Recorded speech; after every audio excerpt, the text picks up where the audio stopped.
mon livre raconte la passion, la mort et la résurrection de Jésus depuis le repas à Béthanie, 6 jours avant la Pâque, et jusqu'au jour de la résurrection.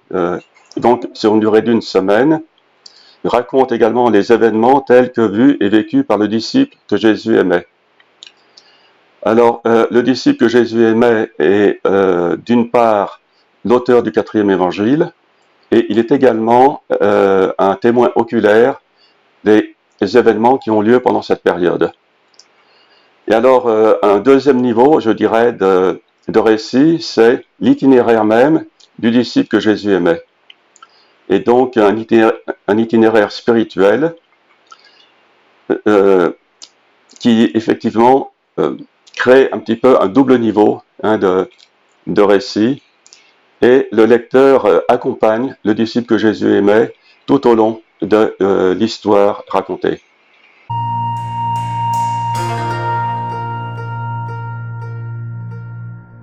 D'abord, le parcours du disciple que Jésus aimait, confronté à des événements souvent douloureux, difficiles, des rencontres également, ne le laisse pas indifférent.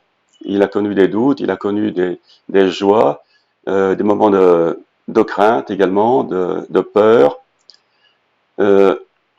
Et ce disciple-là interprète les événements qu'il côtoie, qu'il rencontre, à partir de l'écriture qu'il connaît par cœur.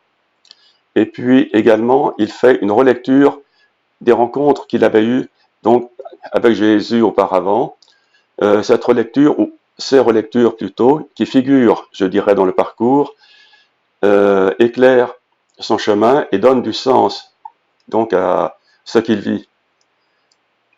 Et alors, finalement, sa démarche est de méditer, d'une part en référence aux Écritures, d'autre part en référence à sa propre histoire, de manière à comprendre ce qui se passe.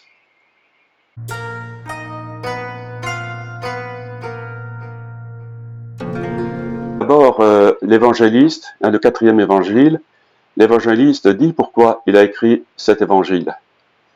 Je cite également ce qu'il a écrit.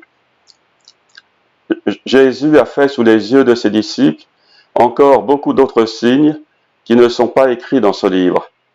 Ceux-là ont été mis par écrit pour que vous croyiez que Jésus est le Christ, le Fils de Dieu, et pour qu'en croyant vous ayez la vie en son nom. Alors mon livre reprend la même visée, ce n'est pas une autre visée. En fait, ce livre apporte au lecteur une page blanche, une page que le lecteur doit écrire. Tout au long du récit, il accompagne ce témoin finalement oculaire et qui raconte un petit peu le parcours qu'il fait, l'itinéraire qu'il a vécu, et le lecteur est invité à suivre cet itinéraire, mais qu'il interprétera pour lui de manière différente, parce que son histoire est différente, son passé est différent, et donc ce que ce livre apporte au lecteur, c'est une page blanche que le lecteur est invité à écrire lui-même ou elle-même.